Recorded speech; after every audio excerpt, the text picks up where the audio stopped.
जय श्री राधा कृष्ण। सोमवती अमावस्या आने वाली है। इस बार चैत्र अमावस्या पर सोमवती अमावस्या का संयोग बन रहा है। अपनी पिछली वीडियो में आपको चैत्र अमावस्या शुभ मुहूर्त आदि की बहुत सारी जानकारी दी थी। अगर आपने वो वीडियो नहीं देखा तो जल्दी से देखें। अब आज इस वीडियो में हम सोमवती अमावस्या पर क्या करें क्या ना करें और कुछ अचूक उपायों के विषय में चर्चा कर रहे हैं। बहुत सारी जानकारी इस वीडियो में मिलेगी, इसलिए प्लीज वीडियो लास्ट तक जरूर देखना। अगर चैनल पर नए हो तो चैनल सब्सक्राइब करना भूलना नहीं। आने वाले व्रत त्योहारों का रिमाइंडर अपने फोन पर पाने के लिए व्रत लिखकर 9821025751 पर व्हाट्सएप मैसेज करें। चलिए अब चर्चा शुरू करते हैं। सोमवती अमावस्या पर व्रत भी रखा जाता है। व्रत रखने वाली सुहागन महिलाएं भगवान शिव और माता पार्वती की पूजा करती हैं।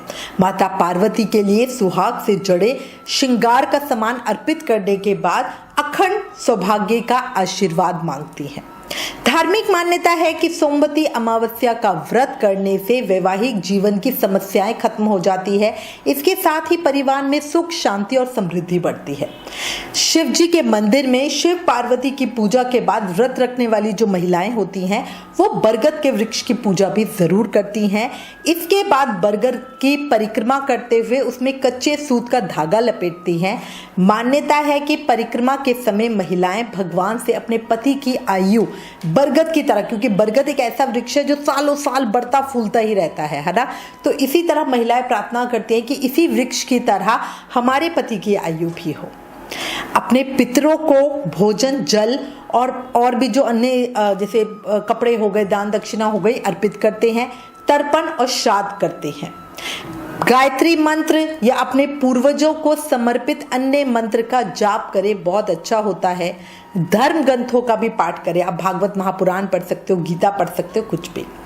गंगा या किसी पवित्र नदी में अगर स्नान का योग बन सके तो वो तो बहुत ही शुभ होता है, पर अगर ऐसा करना संभव ना हो तो घर में ही नहाने के जल में गंगा जल डालें। दान करें और जरूरतमंदों की मदद जरूर करें। पूजा पाठ पर ज्यादा से ज्यादा जोर दें, क्योंकि जो ये मावस वाला दिन होता है ये बड़ा फलकारी दिन होता है। साथ ही गलती से भी किसी बड़े बुजुर्ग को कुछ गलत बात ना कहें। इस तिथि पर धार्मिक स्थल जरूर जाएं, किसी ना किसी मंदिर दर्शन करने जाएं या कुछ ना कुछ गौशाला जाके गौओं को दान कर सकते हैं। कुछ ना कुछ शुभ कर्म जरूर करें। भगवान विष्णु की पूजा करें।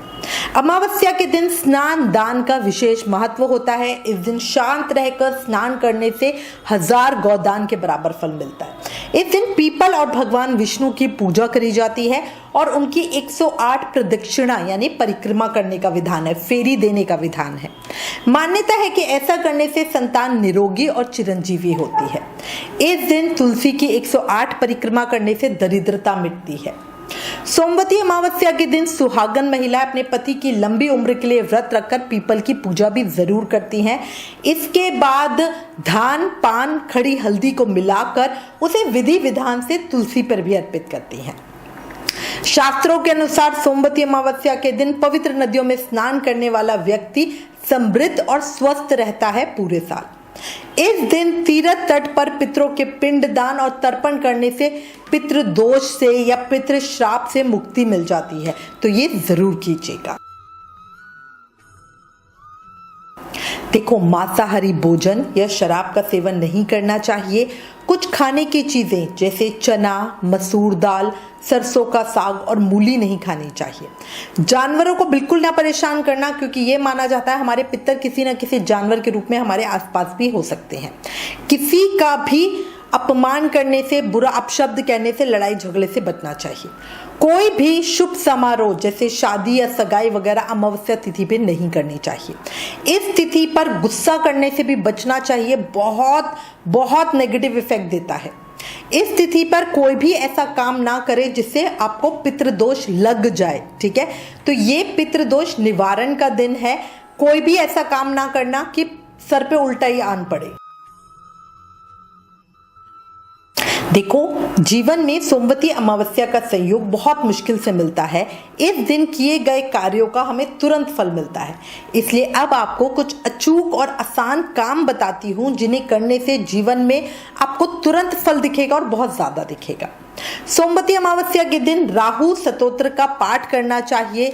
सोमवती अमावस्या के दिन पीपल के पेड़ पर सरसों के तेल का दीपक जगाना चाहिए। दीपक जगाने से राहु का दुष्प्रभाव कम होता है। अमावस्या के दिन घर के ईशान कोण में देसी घी का दीप जलाएं।